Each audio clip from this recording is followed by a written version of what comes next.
الحمد لله نحمده ونستعينه ونستغفره ونؤمن به ونتوكل عليه ونعوذ بالله من شرور أنفسنا ومن سيئات أعمالنا من يهده الله فلا مضل له ومن يضلله فلا هادي له وأشهد أن لا إله إلا الله وحده لا شريك له وأشهد أن سيدنا وسندنا وشفيعنا ومولانا محمدا عبده ورسوله صلى الله تعالى عليه وعلى آله وأصحابه وبارك وسلم تسليما كثيرا كثيرا.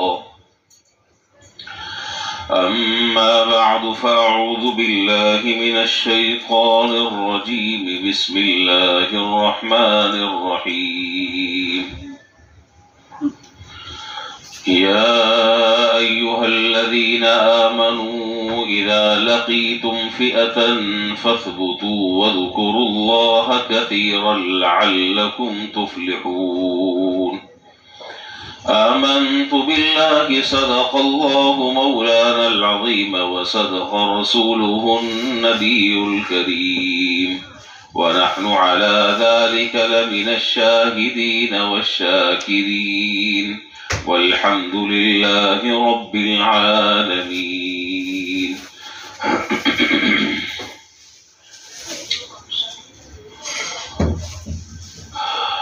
بزرگان محترم و برادران عزیز، گزشتہ 2-3 جمعوں سے یہ بات چل رہی ہے کہ ایک عبادت ایسی ہے اور ایک عمل ایسا ہے کہ جس کو اللہ تبارک و تعالی نے کثرت سے کرنے کا حکم دیا ہے. یہ موضوع چل رہا ہے اور اسی موضوع سے متعلق آج کی کچھ آخری باتیں ہیں جو آپ کے سامنے عرض کر رہی ہیں. یعنی وہ عمل جو ہر وقت کرنے کا ہے، وہ عبادت جو ہر وقت کرنے کی ہے اور کثرت کے ساتھ کرنے کا اللہ تعالیٰ نے حکم دیا ہے، وہ ہے عمل اللہ تعالیٰ کا ذکر. چاہے وہ دعا کی شکل میں ہو، وہ تسبیح کی شکل میں ہو، تکبیر کی شکل میں ہو، وہ تحمید اور تقدیس کی شکل میں ہو. اسی طرح قرآن کریم کی تلاوت وہ بھی ذکر ہے. دعا میں مشغول رہنا یہ بھی ذکر ہے. دل میں اللہ تعالیٰ سے دعا کرتے رہنا یہ بھی ذکر ہے. ان ساری کی ساری باتوں کا خلاصہ جو ہے وہ ایک جملہ ہے، اور وہ جملہ یہ ہے کہ ہر وقت اللہ تعالیٰ سے کچھ نہ کچھ مانگتے رہو. ہر وقت اٹھتے بیٹھتے سوتے جاگتے چلتے پھرتے کھاتے پیتے آتے جاتے، خوشی میں غمی میں صحت میں بیماری میں تنگ دستی میں، کوئی لمحہ زندگی کا ایسا نہ ہو، 24 گھنٹے میں کوئی وقت ایسا نہ ہو کہ جس میں انسان کا تعلق اللہ تعالیٰ سے رابطہ منقطع ہو جائے.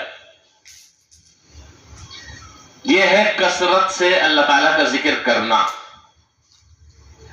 کثرت سے ذکر کرنے کا معنی یہ نہیں ہے کہ مسجد کا ایک گوشہ پکڑ کر آپ تسبیح بس پڑھتے رہیں، سارے کام دھام چھوڑ دیں. نہیں، قطعاً اس کا یہ مطلب نہیں. اور میں اسے اگلی بات جو اہم بات ہے وہ میں عرض کرنے لگا ہوں.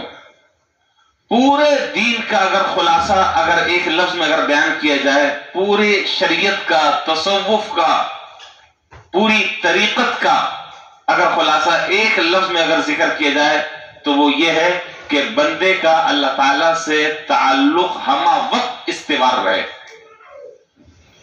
بندے کا اللہ تعالیٰ سے تعلق ہر وقت جڑا رہے.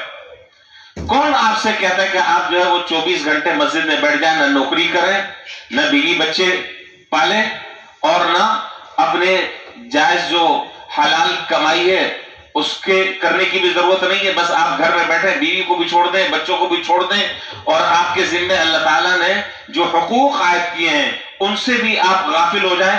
نہ شریعت یہ کہتی ہے, نہ اللہ کا یہ حکم ہے, نہ رسول کا یہ حکم ہے. اور اگر کوئی اس غلط فہمی میں ہے تو وہ باہر نکل جائے, باہر آ جائے. قطعاً شریعت کا یہ مزاج نہیں ہے. میں نے کیا عرض کیا کہ ہر وقت انسان ذاکرین میں اس کا شمار ہو سکتا ہے. اللہ تعالیٰ کو کثرت سے یاد کرنے والے لوگوں میں اس کا شمار ہو سکتا ہے. اس کے لیے کوئی کام آپ سے چھڑوانا نہیں ہے, کوئی کام آپ سے نہیں چھڑوانا ہے. جو آپ کے مشاغل ہیں, جو آپ کے معمولات ہیں, جو آپ کی روٹین ہے, جو دن اور رات کے, شب و روز کے جو معمولات ہیں, کوئی ایک کام نہیں چھوڑنا ہے. بس صرف بات اتنی سی ہے کہ ان تمام کی تمام چیزوں کو اس طریقے سے کر لیا جائے جو طریقہ جناب نبی کریم صلی اللہ علیہ وسلم نے بیان کیا. مثلا دیکھیے, کچھ چیزیں تو ایسی ہیں, کچھ چیزیں ایسی ہیں کہ جو بشری تقاضوں سے تعلق رکھتی ہیں. اب بظاہر ایک آدمی یہ سمجھتا ہے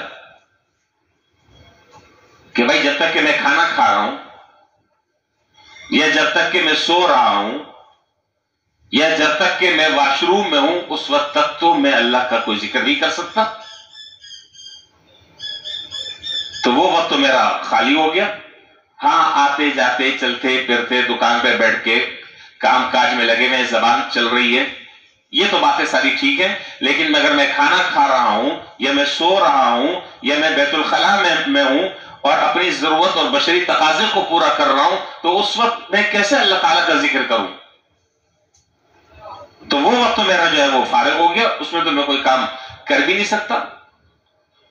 تو اس کا سیدھا سادہ سا جواب یہ ہے کہ نہیں, ایسا نہیں ہے.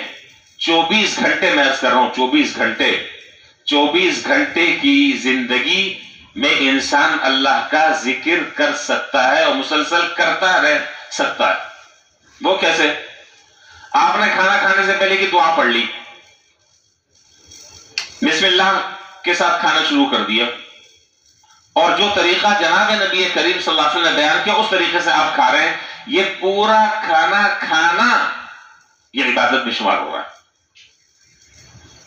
اپنا پیٹ بھر رہے ہیں, اپنی پیاس بجھا رہے ہیں, اپنی بھوک کو ختم کر رہے ہیں. لیکن اگر اس طریقے سے کر لیا جائے جو طریقہ جناب نبی کریم صلی اللہ علیہ وسلم کا بیان کیا ہوا ہے, اس میں کیا مسئلہ ہے؟ وہ جتنا وقت لگ رہا ہے, جتنا ٹائم کھانے پینے میں لگ رہا ہے, وہ سب عبادت شمار ہو رہا ہے. بیت الخلاء میں آپ گئے, اب وہاں تو ظاہر ہے کہ زبان سے ذکر ہو نہیں سکتا, وہ تو جگہ گندی جگہ ہے, وہاں پر زبان نہیں ہلا سکتے. لیکن اگر اس طریقے سے آپ گئے کہ جو طریقہ جناب نبی کریم صلی اللہ علیہ وسلم نے بیان کیا, جو بیت الخلاء میں جانے کے آداب بیان کیے, وہاں سے نکلنے کے آداب بیان کیے, اس سے متعلق جو دعائیں پڑھنے کی تلقین فرمائی, اگر ان طریقوں کو اہتمام سے کر لیا جائے تو ایک لمحہ بھی ہمارا غفلت میں نہ جائے, ایک لمحہ بھی غفلت میں نہ جائے. اب اس کو تو کر سکتے ہیں, اس میں تو کوئی مشکل نہیں. سو رہے ہیں, سونے کے لیے لیٹے, ان تسبیحات کو آپ نے پڑھ لیا, ان صورتوں کی تلاوت کر لی, ان معمولات کو آپ نے کر لیا جو جناب نبی کریم صلی اللہ علیہ وسلم سوتے وقت کیا کرتے تھے. تو کیا خیال ہے, آپ کو اس سونے پر ثواب نہیں ملے گا؟ میرا تو عقیدہ ہو, میرا تو ایمان یہ ہے کہ اس سونے پر بھی ایسا ہی اجر اور ثواب ملے گا جیسے آپ عبادت میں مشغول ہیں. اس لیے کہ آپ وَإِنَّ لِنَفْسِكَ عَلَيْكَ حَقًّا, حدیث میں کہ تمہارے جسم کا, تمہارے نفس کا بھی تم پر حق ہے.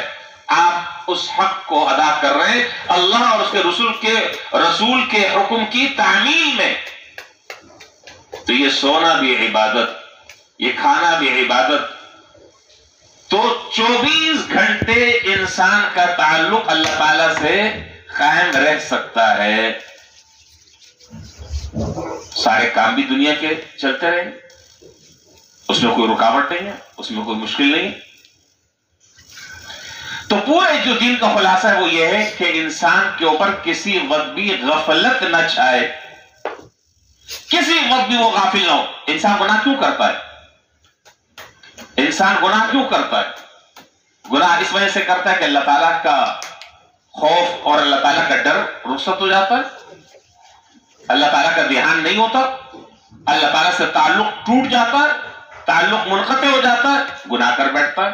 اب اگر یہی تعلق بحال رہے تو وہ گناہ کر سکتا ہے. یہ پنکھا بھی والا چلا.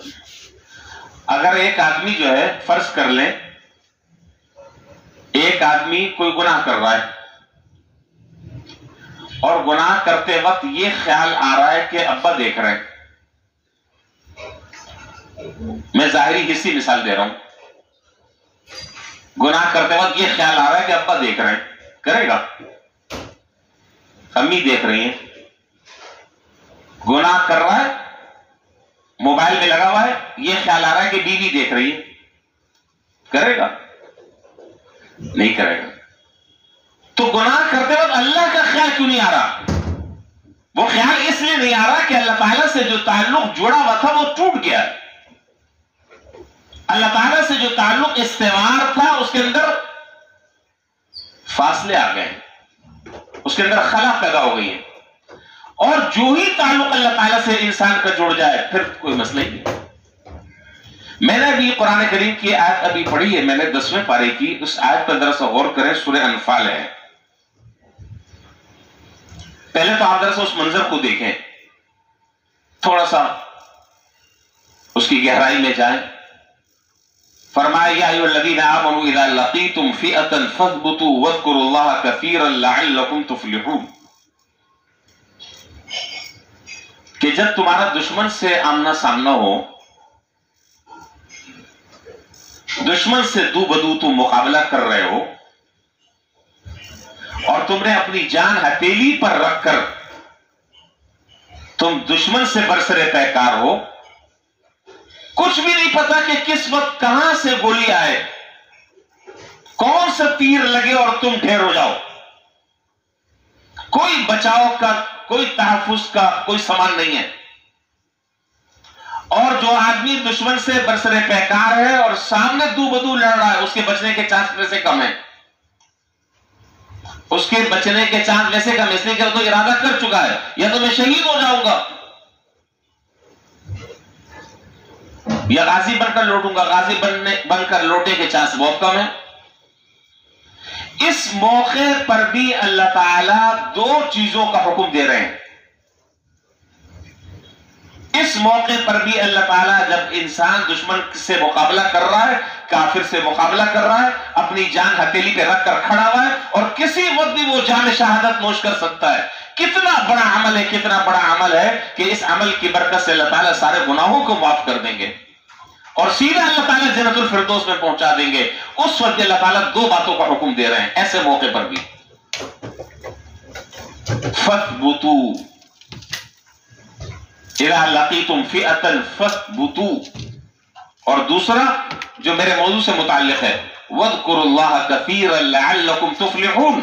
ایک تو فرمایا کہ دشمن کا مقابلہ کرتے وقت ثابت قدمی سے ڈٹے رہو، میدان چھوڑ کر مت بھاگو، بزدلی تمہیں تمہارے قدم نہ اکھیڑ دے، دشمن کی طاقت اور قوت سے تم مرعوب نہ ہو جاؤ، ڈٹ کر کھڑے رہو. شہادت مل گئی تو وہ تمنا تمہاری پوری ہو جائے گی، اور اگر شہادت نہ ملی تو سارے گناہوں کی تمہاری بخشش ہو جائے گی. تم نے اپنی جان کا نذرانہ اللہ کے حضور پیش کرنے کے لیے تم آ گئے ہو. اور دوسرا فرمایا کہ اس موقع پر وَاذْكُرُوا اللَّهَ كَثِيرًا، اس موقع پر بھی اللہ تعالیٰ کے ذکر سے اور یاد سے غافل نہ رہو. اس موقع پر بھی تم زبان سے اللہ تعالیٰ کا، اب ظاہر ہے کہ جب دشمن سے لڑ رہا ہے تو 24 گھنٹے نماز میں تھوڑی مشغول ہے، میدان کارزار میں، میدان جہاد میں دشمن سے مقابلہ ہو رہا ہے. اس وقت بھی تم اللہ تعالیٰ کا زبان سے کثرت سے ذکر کرتے رہو. اور یہ دو چیزیں ایسی ہیں کہ جو فلاح کی ضامن ہیں. یہ دو چیزیں ایسی ہیں کہ جس سے اللہ تعالیٰ تمہیں فلاح اور کامیابی سے ہمکنار فرمائیں گے اور فلاح اور کامیابی تمہارا مقدر بنے گی. تو معلوم یہ ہوا کہ اللہ تعالیٰ اس موقع پر بھی کہ جہاں آدمی اپنی جان کا نذرانہ پیش کر رہا ہے, اس موقع پر بھی ذکر سے غافل رہنا اللہ تعالیٰ کو پسند نہیں ہے. اس موقع پر بھی پسند نہیں ہے. کثرت سے اللہ تعالیٰ کو اس وقت بھی یاد کرتے رہو. یہ تو حضرت بات ہے حالت جنگ کی. اور جو حالت امن میں ہو, جو ایک نارمل حالات میں زندگی گزار رہا ہو, آپ خود سمجھ سکتے ہیں اس بات سے کہ جو آدمی ایک نارمل حالات میں زندگی گزار رہا ہو اس کے لیے اللہ تعالیٰ کا ذکر کرنا اور اللہ تعالیٰ کو یاد کرنا کس قدر اہم ہے. یہ بات میں بہت تفصیل کے ساتھ آپ کے سامنے 2-3 جمعوں سے ذکر کر رہا ہوں, اور اس سلسلے کی آج کی میری یہ آخری گفتگو ہے. قرآن کریم نے ایک جگہ یہ ارشاد فرمایا, اللہ تعالیٰ ارشاد فرما رہے ہیں فَاذْكُرُونِي أَذْكُرُكُمْ وَاشْكُرُوا لِي وَلَا تَكْفُرُونَ. اور ہر جمعے میں دوسرے خطبے میں آپ یہ آیت سنتے ہیں, اور آدھی سنتے ہیں اور پھر آپ کھڑے ہو جاتے ہیں, پوری آیت بھی نہیں سنتے جلدی میں. دیکھ لیجئے گا, میں تو دیکھتا رہتا ہوں نا سامنے. آیت بھی پڑھی, ابھی پہلے لفظ پڑھا, سمجھ جاتے ہیں کہ بس اب تیاری. یہ آیت ہے آخری خطبے میں جو آخری آیت پڑھتے ہیں. اللہ تعالیٰ کیا کہہ رہے ہیں اس آیت میں؟ فرمایا کہ تم مجھے یاد کرو, میں تمہیں یاد کروں گا. میں اس آیت کا دراصل آج مطلب سمجھانا چاہتا ہوں. اللہ کرے کہ میں آپ کو تھوڑی سی بات سمجھا سکوں اور آپ سمجھ لیں. تم مجھے یاد کرو, میں تمہیں یاد کروں گا. حضرات مفسرین نے, محدثین نے بہت کچھ لکھا ہے اس پر. ساری باتیں تو میں اس وقت ذکر نہیں کر سکوں گا, چند باتیں میں آپ کے سامنے ذکر کروں گا. نمبر 1, حدیث میں فرمایا کہ اگر تم مجھے اپنے دل میں یاد کرو گے, سمجھ لیں بات, اگر تم مجھے اپنے دل میں یاد کرو گے تو میں تمہیں اپنے جی میں یاد کروں گا. اور تم اگر لوگوں کے سامنے مجھے یاد کرو گے تو میں اپنی مجلس میں تمہیں یاد کروں گا, اور وہ میری مجلس تمہاری مجلس سے بہت زیادہ بہتر ہے, اس لیے کہ وہ میری مجلس فرشتوں کی ہے. تم جب اپنی مجلس میں مجھے یاد کرو گے تو میں تمہیں اپنی مجلس میں یاد کروں گا, اور میری مجلس تمہاری مجلس سے بہتر ہے, بہت بہتر ہے. کیوں؟ اس لیے کہ میری مجلس جو ہے وہ فرشتوں کی ہے. ایک بات. دوسری بات ارشاد فرمائی کہ اگر فَاذْكُرُونِي أَذْكُرُكُمْ وَاشْكُرُوا لِي وَلَا تَكْفُرُونَ, اگر تم میری اطاعت کرو گے تو میں مخلوق کو تمہاری اطاعت کا حکم دے دوں گا. یہ میرا جملہ ذرا سا غور سے سن لیں, اس پر ابھی میں آگے بات کرنے لگا ہوں. اگر تم مجھے یاد کرو گے, اگر تم میری اطاعت کرو گے, اگر تم مجھ سے اپنا تعلق جوڑو گے, تم اپنا تعلق مجھ سے بحال رکھو گے, مجھ سے رابطے میں رہو گے, تو میں مخلوق کو تمہاری اطاعت پر مجبور کر دوں گا. مخلوق تمہاری اطاعت کرے گی. کتابوں میں لکھا ہے, ایک بزرگ گزرے ہیں, ان کا نام ہے شیخ عبد الواحد رحمہ اللہ, تابعین میں سے گزرے ہیں. انہوں نے اللہ تعالیٰ سے دعا فرمائی, بڑی اہم بات ہے. شیخ عبد الواحد رحمہ اللہ نے اللہ تعالیٰ سے دعا فرمائی. دعا بھی بڑی عجیب و غریب انوکھی دعا کی. دعا یہ کی کہ اے اللہ, آپ جنت میں جس کو میرا ساتھی بنانا چاہتے ہیں, میری دلہن بنانا چاہتے ہیں, دنیا میں مجھے دکھا دیں. ہم نے کبھی مانگی یہ دعا؟ مانگی ہے؟ کبھی مانگیے، زبان پر آئیے کبھی. ہم تو اسی غم میں ہلکے ہوتے جا رہے ہیں کہ ایسا نہ ہو کہ یہی مل جائے جو یہاں پر ہے، پھر تو کیا ہوگا، پھر تو بڑا مسئلہ ہو جائے گا. خیر، تو یہ بھی ملے گی لیکن اس کی ڈینٹنگ پینٹنگ ہو چکی ہوگی. جی ہاں، یہ بھی ملے گی. اللہ تعالیٰ اس کے اندر حسن و جمال پیدا کر دیں گے، اس کے اندر اللہ تعالیٰ کمال پیدا کر دیں گے، اس میں حسن پیدا کر دیں گے، اس میں وہ اوصاف گھبرائے نہیں. خیر، مجھے اور بھی بہت ساری باتیں یاد آ رہی ہیں، میری یہ بات رہ جائے گی. اچھا جی، تو یہ دعا کی کہ اللہ جنت میں آپ جس کو میرا ساتھی بنانا چاہتے ہیں، دنیا میں میری اس سے ملاقات کرا دیں، میں اس کی زیارت کرنا چاہتا ہوں. تو خواب میں دیکھا کہ کوئی کہنے والا یہ کہہ رہا ہے کہ جنت میں جو تمہاری ساتھی ہوگی وہ حبشہ میں ایک خاتون ہے جس کا نام ہے میمونہ سودا. نام میمونہ ہے، سودا کا معنی بہت زیادہ کالی کلوٹی.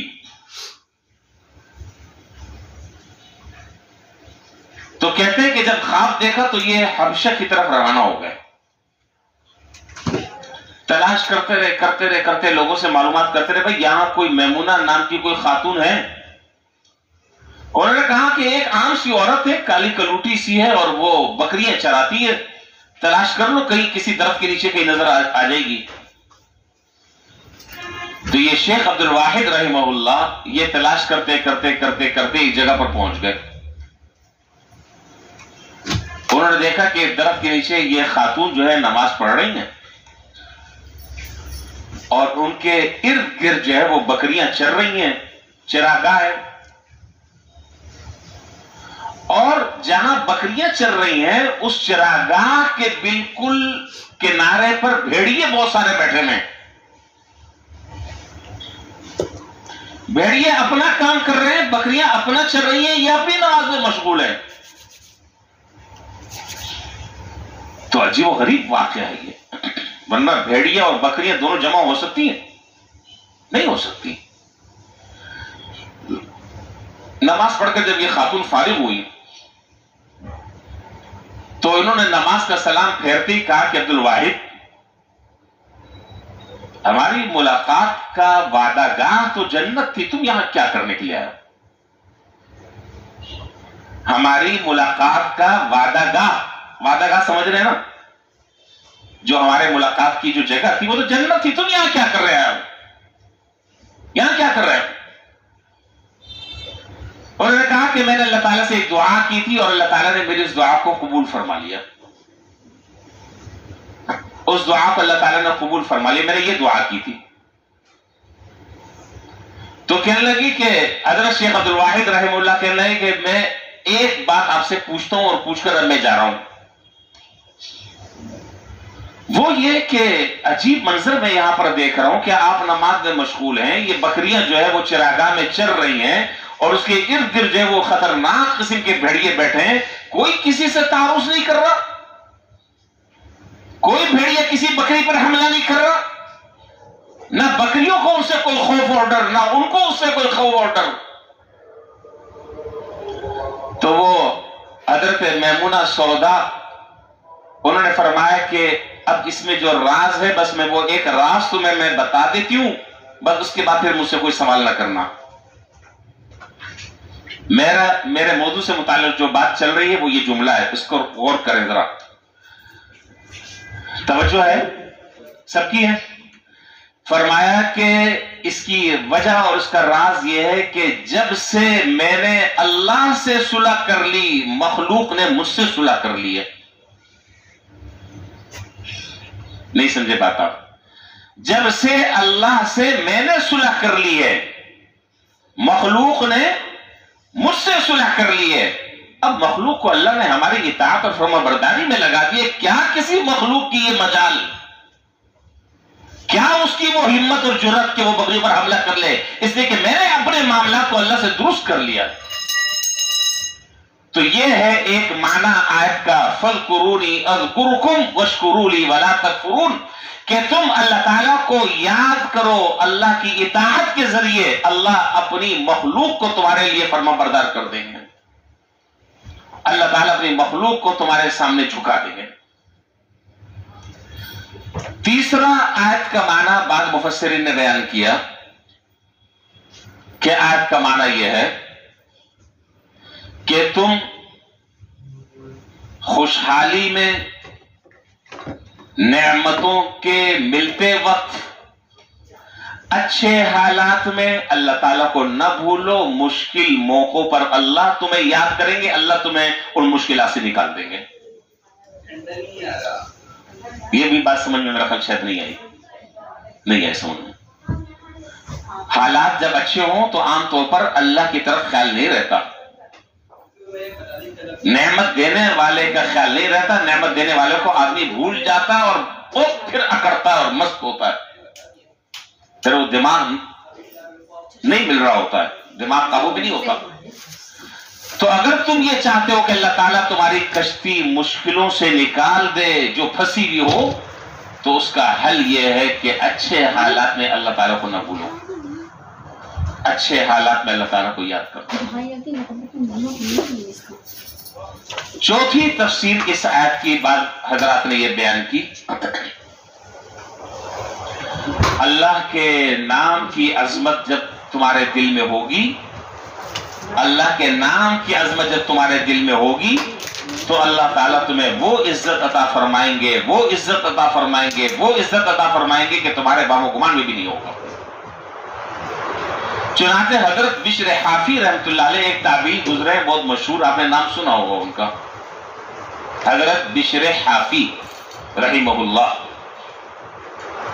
ان کے حالات میں لکھا ہے کہ ایک مرتبہ جا رہے تھے، راستے میں ایک کاغذ پڑا ہوا ملا، اس کاغذ میں اللہ تعالیٰ کا نام لکھا ہوا تھا، اس کاغذ میں اللہ تعالیٰ کا نام لکھا ہوا تھا۔ اس کاغذ کو پاؤں تلے روندا نہیں، اس کاغذ کو اٹھایا، اسے صاف کیا، اس پر اللہ کا نام لکھا تھا، اس پر عطر لگائی، اس کو چوما، اس کو ادب سے احترام سے کسی اونچی جگہ پر رکھا۔ رات سوئے، خواب میں اللہ تعالیٰ نے یہ الہام فرمایا کہ اے بشر، جس طرح تو نے میرے نام کو پاؤں سے کچلا نہیں اور پاؤں سے اٹھا کر سر پر رکھ لیا، اب میں تجھے فرش سے اٹھا کر عرش تک پہنچا دوں گا، اب میں تجھے فرش سے اٹھا کر عرش تک پہنچاؤں گا، پوری دنیا میں تیری عزت کا ڈنکا بجے گا، پوری دنیا میں تیری عزت کا نام ہوگا، لوگ تیری عزت سے اور ادب سے اور احترام سے نام لیں گے۔ کیوں؟ اس لیے کہ تو نے میرے نام کو عزت دی۔ تو بسا اوقات جو ہے، بسا اوقات ہم اللہ تعالیٰ کا نام جو لیتے ہیں نا، پتہ نہیں یہ باتیں آپ کو سمجھ میں بھی آئیں گی کہ کیا پاگل آدمی باتیں کر رہا ہے، پتہ نہیں دنیا کہاں سے کہاں پہنچی بھی، یہ پتہ نہیں۔ ہاں یہ جو بسا اوقات ہم زبان سے یہ جو کلمہ کہتے ہیں نا، سبحان اللہ پڑھ رہے ہیں، الحمدللہ پڑھ رہے ہیں، اللہ اکبر پڑھ رہے ہیں، لا الہ الا اللہ پڑھ رہے ہیں، یہ کلمہ پڑھ رہے ہیں، وہ کلمہ پڑھ رہے ہیں، اس کی فضیلت سن لی، بسا اوقات یہ خیال آتا ہے، بسا اوقات یہ خیال آتا ہے کہ یہ کون سا ایسا ہم کوئی بہت بڑا کارنامہ انجام دے رہے ہیں، کیا یہ بھئی 100 دفعہ بیٹھ کر اگر میں نے سبحان اللہ سبحان اللہ سبحان اللہ الحمدللہ الحمدللہ، تو کون سا میں نے بہت بڑا کارنامہ انجام دے دیا، کیا کام کر لیا میں نے، کون سے ایک عالمی ریکارڈ میں نے قائم کر لیا۔ اس لیے کہ ہماری نظر میں ان جملوں کی قدر نہیں ہے، ان جملوں کی کوئی اہمیت نہیں ہے۔ میں ایک بات کر کر اگلی بات شروع کر رہا ہوں، وقت بھی بہت کم ہے۔ حضرت سلیمان علیہ السلام کو آپ جانتے ہیں کون ہے؟ حضرت سلیمان علیہ السلام کو اللہ تعالیٰ نے 2 عظیم الشان دولت سے نوازا تھا، عظیم الشان دولت سے نوازا تھا۔ ایک تو اللہ تعالیٰ نے نبوت عطا فرمائی، بہت بڑا اعزاز ہے دینی اعتبار سے، اور دوسرا اعزاز یہ فرمایا تھا کہ اللہ تعالیٰ نے ان کی حکومت ہوا پر، چرند پر، پرند پر، ان ساری کی ساری چیزوں کو اللہ تعالیٰ نے ان کے لیے مسخر کر دیا تھا۔ اس کا تذکرہ قرآن کریم میں 23ویں پارے میں موجود ہے، سورہ صاد میں آپ پڑھ لیجئے گا۔ اور یہ در حقیقت حضرت سلیمان علیہ السلام کی ایک دعا تھی قرآن کریم میں جس کا ذکر ہے، اللہ تعالیٰ نے ان کی وہ دعا کو قبول فرمایا۔ وہ دعا کیا تھی؟ وہ دعا یہ تھی ربی ہب لی ملکا لا ينبغی لأحد من بعدی انک انت الوہاب فسخرنا له الريح تجري بأمره رخاء حيث أصاب والشياطين كل بناء وغواص وآخرين مقررين في الأسفار هذا عطاؤنا فمن أو أمسك بغير حساب. میں نے ساری آیتیں پڑھ دی. اب یہاں جو جملہ ہے وہ جملہ جو اصل سنانا چاہ رہا ہوں کہ حضرت سلیمان علیہ السلام نے اللہ تعالیٰ سے دعا یہ کی تھی کہ اللہ مجھے ایسی سلطنت عطا فرما دے, ایسی بادشاہت عطا فرما دے کہ وہ کائنات میں کسی کو نہ ملی ہو. بھائی ہوا پر, چرند پرند پر کسی کی سلطنت رہی ہے؟ نہیں. ان تمام کی تمام چیزوں کو اللہ تعالیٰ نے سلیمان علیہ السلام کے لیے مسخر کر دیا. حضرت امام احمد بن حنبل رحمۃ اللہ علیہ حضرت وہب بن منبہ رحمہ اللہ کا ایک قول ذکر کرتے ہیں, دونوں تابعی ہیں. حضرت امام احمد بن حنبل رحمۃ اللہ علیہ حضرت وہب بن منبہ رحمہ اللہ کا ایک قول ذکر کرتے ہیں. فرماتے ہیں کہ سلیمان علیہ السلام جو ہے وہ اپنے پورے لشکر کے ساتھ ایک تخت شاہی پر اڑ رہے تھے, اور ان کا جو تخت شاہی تھا اس میں تقریباً 1000 کے قریب کمرے تھے, اور ہر کمرہ جو ہے وہ شیشے کا بنا ہوا تھا, اور بہترین قسم کا کیا بادشاہوں کو وہ بادشاہت ملے گی جو اللہ تعالیٰ نے حضرت سلیمان علیہ السلام کو عطا فرمائی. پورے آب و تاب کے ساتھ, پورے جاہ و جلال کے ساتھ, پورے حشم و خدم کے ساتھ حضرت سلیمان علیہ السلام ہوا میں جا رہے تھے. ایک کھیت پر سے گزر ہوا, ایک کسان ہل چلا رہا تھا, ایک عام دیہاتی آدمی ہل چلا رہا تھا. اس نے جب اوپر نگاہ اٹھا کر دیکھی, کیا عظیم الشان ایک تخت شاہی ہے جس میں ہزاروں ان کے خدام ہیں, ان کے وزراء, ان کے مشیر, ان کے معاونین, پتہ نہیں خدا جانے کیا کیا چیزیں وہ کس شان کے ساتھ جا رہی ہیں. اس جو کھیت میں ہل چلا رہا تھا وہ کسان, اس کی زبان سے ایک جملہ نکلا, سبحان اللہ. کیا جملہ نکلا؟ سارے پڑھ لیں, سبحان اللہ. یہ ہواؤں نے یہ کلمہ حضرت سلیمان علیہ السلام کے کانوں میں پہنچا دیا. آپ نے ہوا کو حکم دیا کہ یہیں پر تخت اتار دو, اسی زمین پر اتار دو. زمین پر تخت اتار دیا گیا. آپ نے کسان سے پوچھا کہ بھائی جب میرا تخت گزر رہا تھا اوپر سے تو کیا تم نے جملہ کہا؟ وہ بیچارہ گھبرا گیا, کب بکا رہے گی کہ یہ اللہ رحم کرے, کوئی FIR تو نہیں کٹ رہی. پوچھا پریشان مت ہو, کیا جملہ کہا؟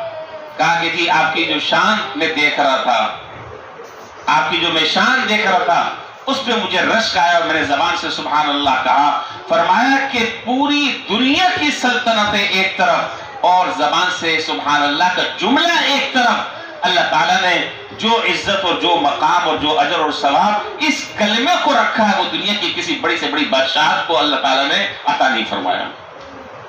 تو ہم بسا اوقات وہ جو جملہ زبان سے بے خیالی میں کہہ دیتے ہیں تو یہ بسا اوقات خیال آتا ہے کہ کون سا ہم نے تیر مار لیا 100 دفعہ, سبحان اللہ پڑھ لیا 100 دفعہ. ارے یہ اس وقت پتہ چلے گا جب یہ آنکھیں بند ہوں گی کہ ان کلمے کے پڑھنے سے اللہ تعالیٰ کیا اجر اور ثواب عطا فرماتے ہیں, کیا اللہ تعالیٰ مقامات قرب نصیب فرماتے ہیں.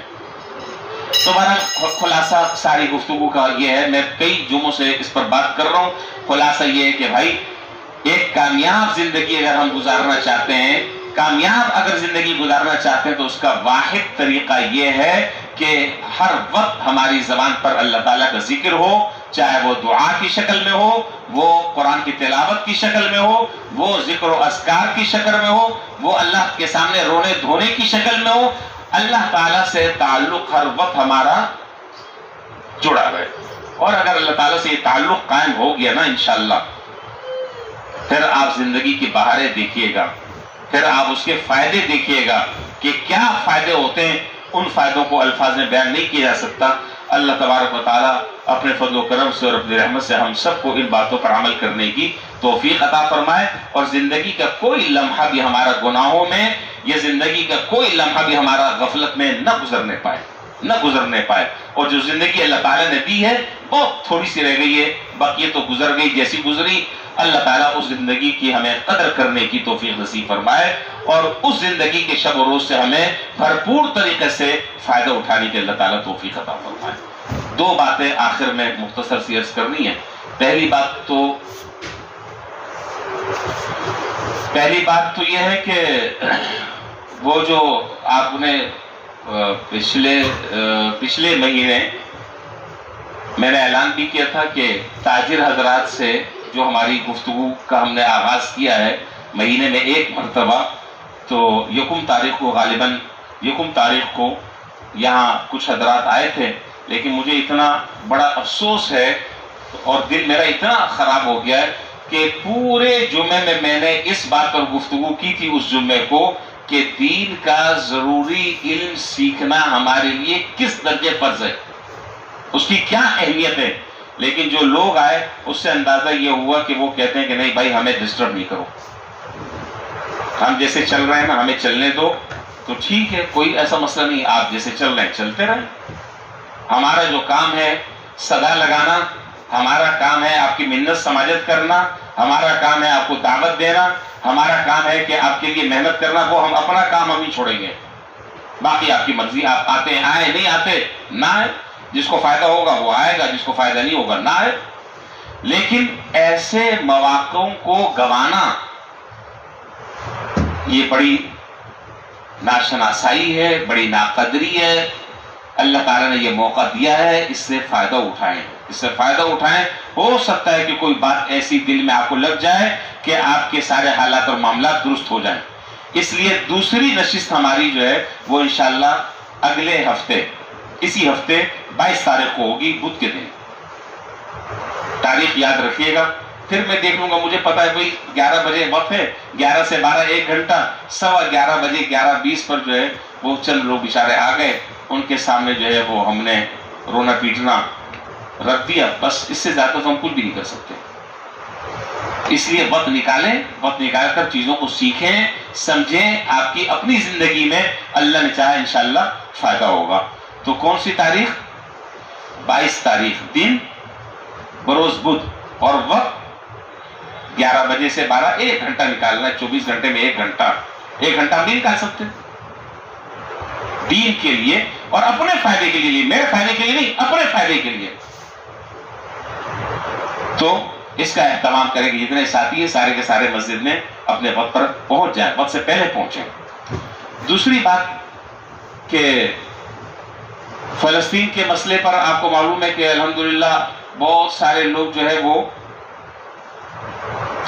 اسرائیل اور امریکی مصنوعات کا بائیکاٹ کر رہے ہیں الحمدللہ، اور بہت زبردست اس کا اثر ہو رہا ہے.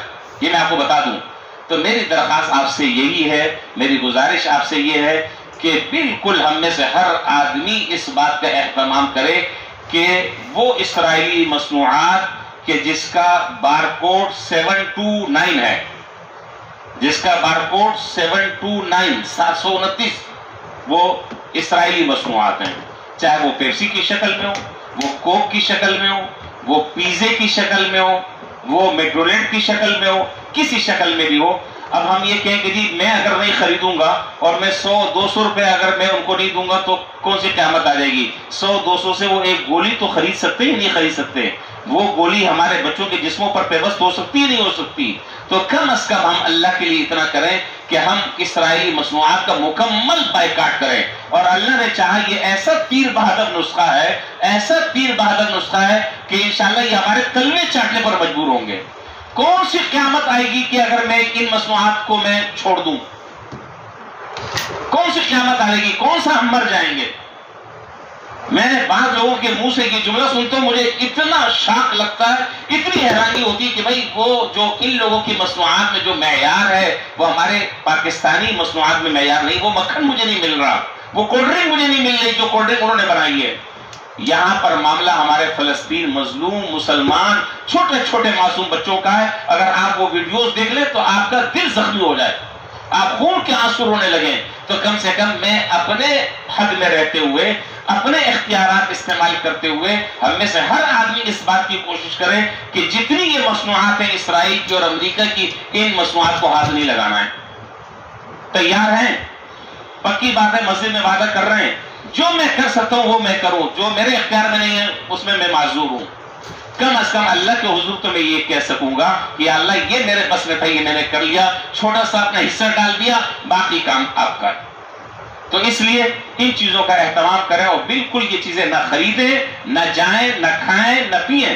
اور خاص طور پر میں یہ درخواست کر رہا ہوں اپنے نوجوان بھائیوں سے کہ جن کا کھانا پیپسی اور کوک کے بغیر ہضم نہیں ہوتا، ان کے لیے کاربینہ ہے، گیسبین ہے، اس لیے بھائی پاکستانی جو بوتلیں اور کولڈ ڈرنک ہیں وہ استعمال کر لیں۔ اور اگر نہیں کریں گے تو کون سی قیامت آ جائے گی، خدا نخواستہ کون سا ہمارا انتقال ہو جائے گا، کیا مصیبت آ جائے گی۔ اس موقع پر تو کم سے کم اپنی ایمانی غیرت کا، اپنی ایمانی حمیت کا ہمیں مظاہرہ کرنا چاہیے۔ اور تو کچھ میں نہیں کر سکتا، کم از کم یہ تو کروں۔ اور یہ ایک عجیب بات ہے، بس وقت بھی ہو چکا ہے، یہ عجیب بات ہے۔ قنوت نازلہ میں تو پیچھے کھڑے ہو کر اسرائیل کی تباہی و بربادی کے لیے بد دعا جو ہو رہی ہے اس پہ آمین کہہ رہے ہیں، لیکن باہر جا کر پیپسی پی رہے ہیں، باہر جا کر اسرائیلی مصنوعات کا استعمال کر رہے ہیں، اور نماز میں کھڑے ہو کر آمین بھی کہہ رہے ہیں۔ یہ کیا ہے دوغلی پالیسی، یہ کیا ہے دوغلا پن۔ ایک طرف آپ یا تو آپ سمجھ ہی نہیں رہے کہ نماز میں کیا پڑھا جا رہا ہے، کیا الفاظ کہے جا رہے ہیں۔ اس لیے میری درخواست یہ ہے کہ ہمیں اپنے غیرت ایمانی کا مظاہرہ کرنا چاہیے، کم سے کم اپنے ان مظلوم بھائیوں کے لیے کم سے کم اتنا تو میں کر سکتا ہوں، آپ اتنا کر سکتے ہیں۔ امید ہے کہ میری اس گزارش پر آپ انشاءاللہ عمل کریں گے، اور جو دکاندار حضرات ہیں وہ ان کی مصنوعات نہ رکھیں اپنی دکانوں میں، بالکل باہر نکال کر پھینک دیں۔ اب آپ دیکھیے وقت بھی ہو چکا ہے، میں کیا کروں۔ اب آپ دیکھیے لوگوں نے جب سے ان مصنوعات کا بائیکاٹ کیا ہے، اب مختلف جو ہے وہ لارے لپے دیے جا رہے ہیں، کہیں عمرے کے ٹکٹ کا اعلان ہو رہا ہے، کہیں چاول کا کوئی کیا کہتے ہیں اس کو، ارے وہ جو ہوتا ہے پیکٹ پاؤچ، ہاں وہ پاؤچ میں کہیں چاول دیا جا رہا ہے، کہیں کوئی چیز دی جا رہی ہے، کہیں کوئی چیز دی جا رہی ہے، کہیں میجونٹ کے باہر جو ہے وہ کلمہ طیبہ لکھا جا رہا ہے۔ یہ ساری چیزیں کی جا رہی ہیں ہمیں اور آپ کو رام کرنے کے لیے، لیکن اس سازش کو سمجھیں، نہیں آنا ہے اس بہکاوے میں، کمر توڑ کے رکھنی ہے انشاءاللہ۔ جتنا ہم کر سکتے ہیں، جہاں تک ہم جا سکتے ہیں، ہمیں اس سلسلے میں کوئی کمپرومائز نہیں کرنا ہے۔ اگر ہمارے اندر غیرت ایمانی ہے اور ہم مسلمان ہیں، ہمارے دل میں اس بات کا احساس ہے کہ اللہ کے حضور مجھے جواب دینا ہے، تو کم سے کم اتنا کام ہم سب کو کرنا چاہیے، اور کریں گے نا انشاءاللہ۔ اللہ تعالیٰ آپ کو جزائے خیر دے۔ وآخر دعوانا الحمدللہ رب العالمین۔